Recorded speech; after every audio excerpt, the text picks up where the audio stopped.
Tenemos con nosotros a Guido Gómez Mazara precisamente para que nos explique por qué fue la situación, sobre todo después de una carta enviada a los medios de comunicación del Tribunal Superior Electoral, donde identifican como acción delictuosa lo que sucedió con los seguidores de Guido Gómez Mazara. Guido, muy buenos días. Qué bueno que estás con nosotros temprano. Explícanos realmente cuál fue la situación que se dio en el Tribunal Superior Electoral. Con mucho gusto y gracias por la invitación a los tres y a todo el país que nos sintoniza. Miren, vamos a lo jurídico primero y después a la argumentación del tribunal. Técnicamente, lo que se puso a manifiesto ayer fue la lectura de la sentencia. No es un juicio, es la lectura pura y simple. Estaba sentado muy tranquilo, pero la gente olvida que el próximo rol en la audiencia era el tema de la reelección presidencial. Ojo, habían seguidores de nosotros y de los sectores del PLD también en la audiencia. Hay que recordarle eso a la gente. Cuando se estaba leyendo el primer párrafo, el ingeniero Faña, que es una persona muy vinculada históricamente al partido, reaccionó y calificó la sentencia. Técnicamente, ¿qué dice la sentencia? Que declara el recurso inadmisible. ¿Por qué? Porque cuando declaran el recurso inadmisible no conocen el fondo. Es un viejo tecnicismo. Lo que le dijo el Tribunal Superior Electoral, y todo el mundo que conoce este país sabe que yo estaba preparado para esa sentencia, es que en 31 años de historia en el PRD se hacen convenciones mediante voto universal. Y esta es la primera vez que se hace una convención con 100 personas que levantan la mano sin participar. O sea, nadie compitió contra Miguel. Pero bien, no es la primera vez que el tribunal hace eso. Meses anteriores dijo que la convención fue correcta y le entraron al tiro a todo el mundo. Pero el país observa y hace un juicio de la conducta de los magistrados y de las magistradas. Hubo una reacción natural y ellos tipificaron esa acción como delito de audiencia. Y voy a explicar. Miren, señores, para que ustedes vean que la República Dominicana es una especie de mediocridad institucionalizada. Y es penoso que abogados, que evidentemente tienen mucho tiempo siendo mensajeros de oficio de quien lo puso ahí, no se dedican a leer ni a estudiar. Miren, el delito de audiencia, para que lo sepa Mariano y comparte, es un viejo ordenamiento del Código Civil anterior. En el nuevo ordenamiento penal, el delito de audiencia no existe, en primer lugar. Pero en segundo lugar, para que ustedes lo sepan, el delito de audiencia debería ser en contra de Guido, no en contra de los presentes. Para que ustedes vean, ¿qué hacen? Me mandan un general a decirme que por el amor de Dios retire a la gente que está ahí. Le dije, no, pero tenemos que esperar que lea la sentencia porque fue interrumpida. Y las audiencias son públicas, orales y contradictorias. O sea, era hace 40 o 50 años donde la autoridad policial se le imponía a una sociedad que ha ido evolucionando porque la gente no entiende que este país cambió. Que de paso, a los jueces hay que darle un curso de redacción. Las conductas no son delictuosas, son delictivas. Y quien mal escribe, mal piensa. Pero este país está preparado para eso, perfectamente. Envían preso a los jóvenes. Ustedes están viendo la imagen, alándolo, golpeándolo, empujándolo. O sea, los garantes del proceso electoral de este país en el 2016 son eso, ¿eh? Y lo envían al Palacio de Justicia. ¿Usted sabe qué tiempo transcurrió entre el apresamiento de ellos y la acusación? Y llegaron presos a las 1 de la tarde y a las 6 menos cuarto llegó John Garrido allá a hacerle la acusación. Entonces, que sea la sociedad la que evalúe, no yo.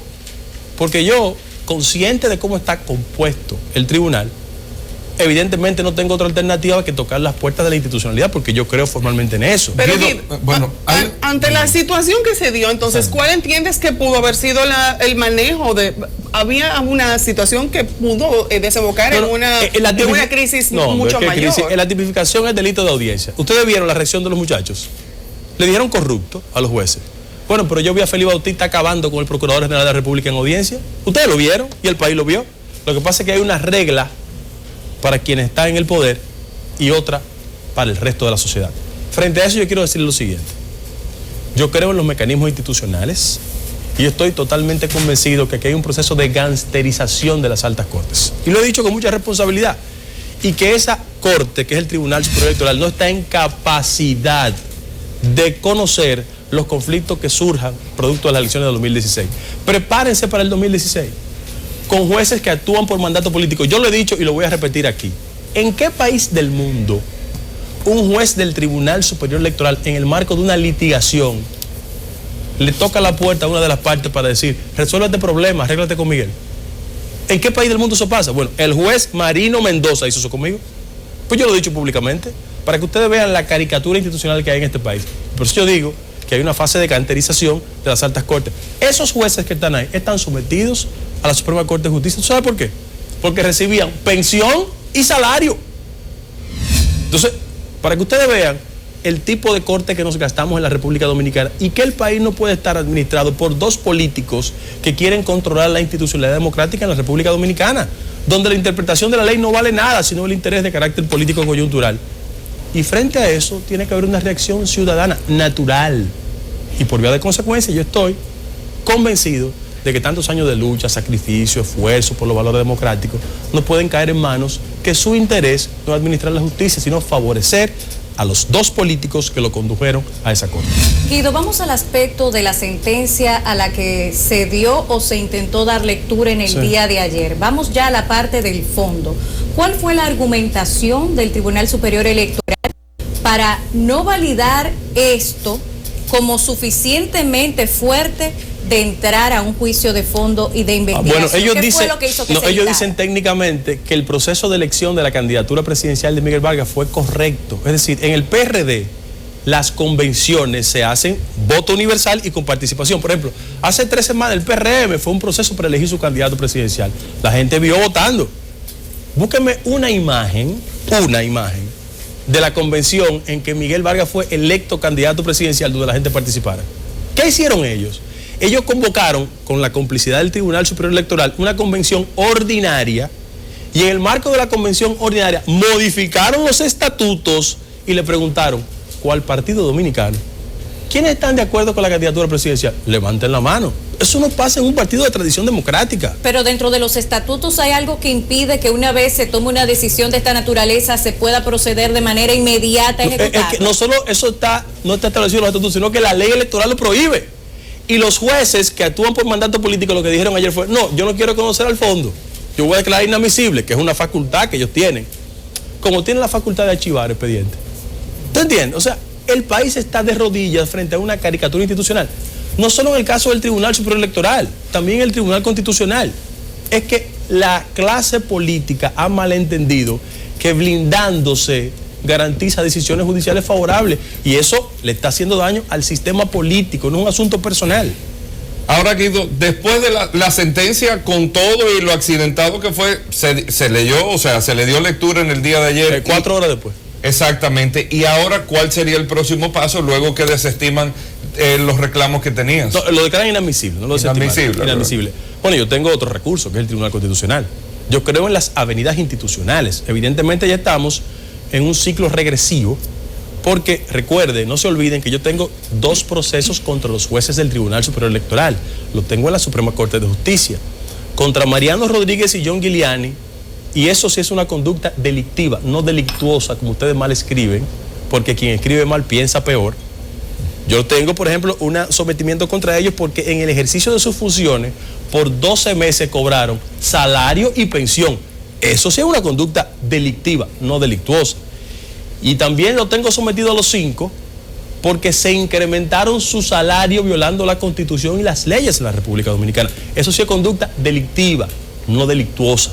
Entonces, evidentemente yo tengo situaciones legales pendientes en la Suprema Corte de Justicia, 1, y 2, yo tengo recursos abiertos en el Tribunal Constitucional y yo creo en ese proceso.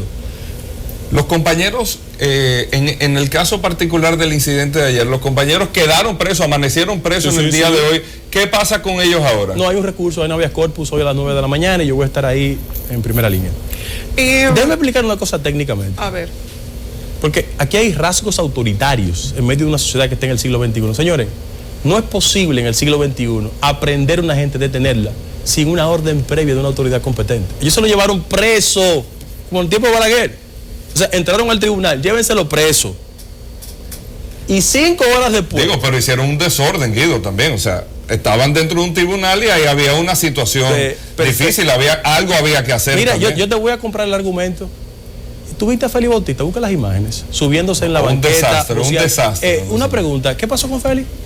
Nada, me aplaudieron, lo escoltaron. Lo único que yo quiero es que a todo el mundo se mida igual. Mira qué diferente. Exactamente. ¿Hay forma de comparar o de verificar de alguna manera que todas estas personas que estaban conglomeradas allí ante la lectura de la sentencia puedan ser divididas, como bien argumentabas tú, de que había una parte que también correspondía al Partido de la Liberación Dominicana por el tema de la que seguía luego de la tuya, del tema de la reforma? No, los que están detenidos todos tienen vínculo con el PRD. Okay. Pero repito, el delito de audiencia es un delito que debe ser frente a mí, no frente a los asistentes al tribunal. Porque es que los jueces no tienen tiempo para estudiar. Y ellos no han hecho el cambio del nuevo ordenamiento. Ellos lo que tienen tiempo para comprarse jipeta nueva, y recibir beneficios e incrementarse los salarios. No tienen tiempo para estudiar. Repito, el delito de audiencia es una tipificación propia del viejo Código Civil. O sea, ese es el tipo de gente que está administrando justicia en la República Dominicana. Igual se debe guardar el debido proceso dentro de las audiencias, y en eso yo creo que estamos todos de acuerdo. Y yo también. La situación no debió darse de esa manera, y tal vez no fue exagerada la decisión de llevarlo preso, sino simple y sencillamente había que sacarlos de la sala y para guardar el debido proceso. Guido, déjame jugar casi abogado del diablo. Sí. Desde la dirigencia del Partido Revolucionario Dominicano y muchas personas fuera del PRD te ven como una persona que, más que buscar una cohesión dentro del partido del cual formas parte desde hace tanto tiempo, estás aportando a dividirlo. En un momento en el que se busca una cohesión de la oposición, ¿crees que es pertinente continuar con esta situación y no enfocarse en hacer una oposición fuerte, no solo con el Partido Revolucionario Dominicano, sino con los otros partidos de oposición que en estos momentos, ante la situación del PLD, pudieran estarse uniendo para lograr un verdadero frente contra el partido de gobierno? Yo te agradezco la pregunta. Tú dices un frente integrado por la oposición. Lo que hay que preguntar es si Miguel Vargas es oposición. Esa es la primera pregunta. Yo te voy a decir quién no es oposición. Mira, el que le vende el edificio de aduana en 1.000 millones de pesos al gobierno no puede ser oposición. El que recibe un préstamo del Banco de Reservas en la campaña electoral siendo presidente del partido no puede ser oposición. El que le vende un almacén fiscal a la Dirección General de Aduanas no puede ser oposición. O sea, hay gente que no está calificada para ser oposición. Oposición hago yo. Yo sí hago oposición. Y la mayoría de dirigentes importantes del PRM y de otros sectores, y al interno del PRD. Por ejemplo, el doctor Esquia Guerrero está en el PRD. Y yo nunca asocio a Esquia Guerrero a colindancia ni a complicidad. Eso en primer lugar. En segundo lugar, yo creo en una concertación opositora, perfectamente. Y le he planteado tanto a Luis Abinader como a otros sectores de la convergencia que es importante construir un pliego de propuestas políticas en la sociedad dominicana que nos diferencie del oficialismo. Yo creo perfectamente eso. Ahora, ¿cuáles son los elementos que me distancian la interpretación del sentido de oposición? Yo pienso que la oposición tiene que ser diferenciadora. Tenemos que establecer qué pensamos en materia de salud, de educación, de inversión. Por ejemplo, mira cuáles son las discrepancias. Luis Abinader, que es la figura que en la oposición tiene mayor nivel de simpatía, que es evidente, piensa en materia migratoria totalmente diferente a Miguel Vargas Maldonado. Y como el PRD es un partido abierto y democrático, yo no puedo, desde el punto de vista de la concepción migratoria, hablo de la decisión 168, coincidir históricamente con los enemigos del PRD. O sea, Miguel Vargas tiene una concepción conservadora respecto al tema migratorio. 1. 2. ¿Ustedes saben cómo votó el sector de Miguel Vargas por la ley electoral en la República Dominicana, la ley de partidos? ¿Usted sabe cómo votó? Votó validando un pacto del Partido Reformista, del PLD y del sector de Miguel Vargas. Yo no estoy de acuerdo con esta ley electoral. Pero en tercer lugar, ¿ustedes recuerdan cómo votó Miguel Vargas respecto al tema del aborto en la República Dominicana? Entonces, hay diferencias en los componentes de oposición. Oigan, yo lo que estoy haciendo es por convicciones, no por conveniencia. Yo no llegué a la política para hacer negocios. Yo no llegué a la política para beneficiar a mis familiares.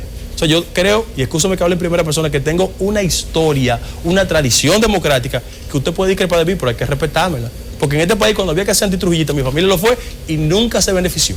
Cuando había que actuar en contra de Balaguer, siempre lo hicimos y nunca nos beneficiamos. O sea, cuando Miguel Vargas estaba en su casa en pantalón de corto, a mí me había matado mi papá, mi tío y mi familia estaba presa.